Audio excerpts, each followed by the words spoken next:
Nigga wanna see me fall. Stephen Curry, how I ball. Gosha garments and a white 3 on my body. I'm an icon, man. And my girl about a 10. I should fuck her in a Benz. Niggas say they run my hometown, I don't know how. I like to call it the instant transmission. The instant. Goku is the main character of the main cast in the Dragon Ball franchise, and he has many different types of abilities, whether it be the Kamehameha Wave, Instant Transmission, Super Saiyan, Flight, and just so much more typical powers you already know Goku has. But Goku has demonstrated many other abilities throughout the show that may not have caught your eye. You may already know all these depending on how serious of a Dragon Ball fan you are, but if you are generally just a casual fan, you probably never heard any of these. Anyways, here are 15 abilities you didn't know about Goku.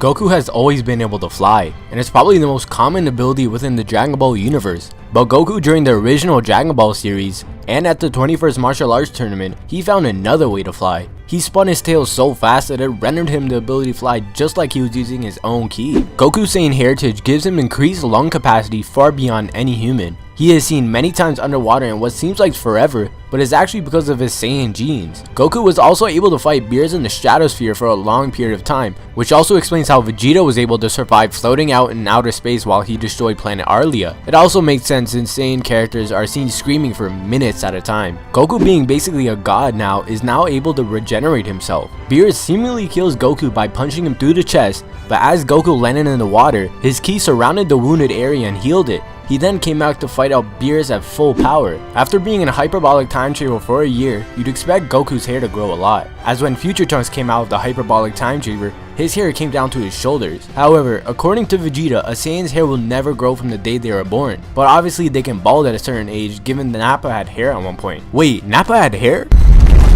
Goku has an 8-arm technique, and what it is that Goku can move his arms so fast that the after image gives him the appearance of having 8 arms. The move was first used by King Chappa in the 22nd World Martial Arts Tournament during his battle with Goku, and when Goku had to face Tien, Goku mimicked the 8-arm technique, which just goes to show how skilled of a fighter he is, given the fact that he can just mimic other characters' abilities without practice. And with that brings us to Goku's other ability, Mimicry. And what that is that it makes the user be able to learn a power or ability only having seen the ability once. Goku first used it way back in Dragon Ball when he learned to use the Kamehameha Wave when he's only seen it once from Master Roshi. Other characters like Frieza, Vegeta, and most recently Future Trunks when he learned the Mufuba within a few seconds after watching a video of Piccolo doing it, they are also seen using Mimicry. So Mimicry is definitely a very useful move to learn early on.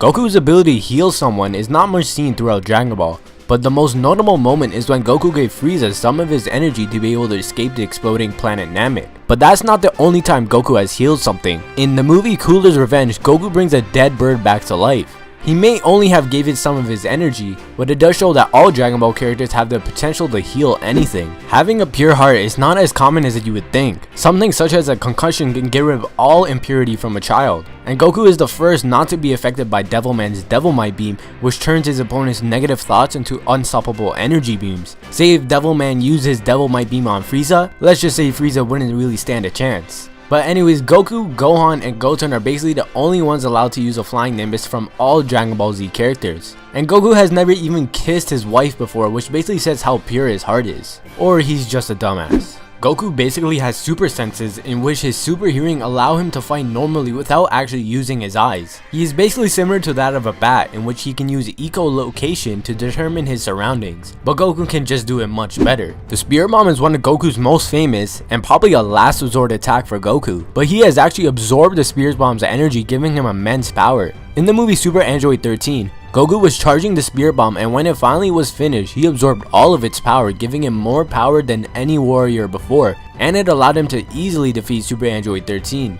But Goku is not the only one to ever have done this. Future Trunks also did this when he had to absorb all of the Spirit Bomb's energy into his sword, also giving him immense power. You probably knew this move from the Supreme Kai when he used it to destroy Majin Buu's blast in order to save Gohan's life. But actually, Goku does have the ability to shoot beams out of his eyes, as seen when he made a grave for Vegeta on planet Namek. He never really used this ability to damage others, but nevertheless, wherever Goku shoots out a beam, it can be from anywhere. How Goku learned telepathy is relatively unknown, but it does seem like he mastered several forms of it sometime before his arrival on planet Namek. Goku, Gohan, and Krillin repeatedly talked to each other telepathically during their battle with Vegeta. Also, when Goku arrived on planet Namek, he learned everything he had missed by placing a hand on Krillin's head within a few seconds. He also told Dende of his decision to remain on planet Namek through telepathy. Whether Goku learned telepathy from Mimicry from Piccolo or King Kai, it still remains unknown. Goku was the first in the anime to perform the power of an energy shield. The energy shield basically allows him to withstand any attack thrown at him, but his power is solely based upon the raw power of its user and his or her abilities to have ki control. However, Broly was the first to use this ability as he saved his father and himself from the exploding planet Vegeta. Telekinesis is the ability to move and manipulate objects by the user's mind, and we've seen it throughout all of Dragon Ball, whether it be from General Blue, Vegeta, Cell, or anyone else. We haven't really seen Goku use it. However, when Goku was hospitalized after his battle with Vegeta, Goku was seen using telekinesis on a cup of water until Chi-Chi came in and disrupted his concentration. Of course, he doesn't really use the ability since nowadays it's not really useful in a fight, but when Goku is too lazy to get something, he will definitely use it. Goku definitely trains a lot, and he definitely burns a few calories here and there lifting 40 tons and training on 100 times the gravity, but when Goku decides to eat, he's basically a bottomless pit. And this goes for all Saiyans, whether he be half Saiyan or not, they all seem to be able to eat almost forever. Anyways guys, I hope you guys enjoyed this video, and if you knew all of these, you're definitely a Dragon Ball god, but I understand a lot of casual fans might not know these. Anyways, if you guys enjoyed the video, make sure to leave a like and a comment, and subscribe if you're new. This is TGM World, and I'm out.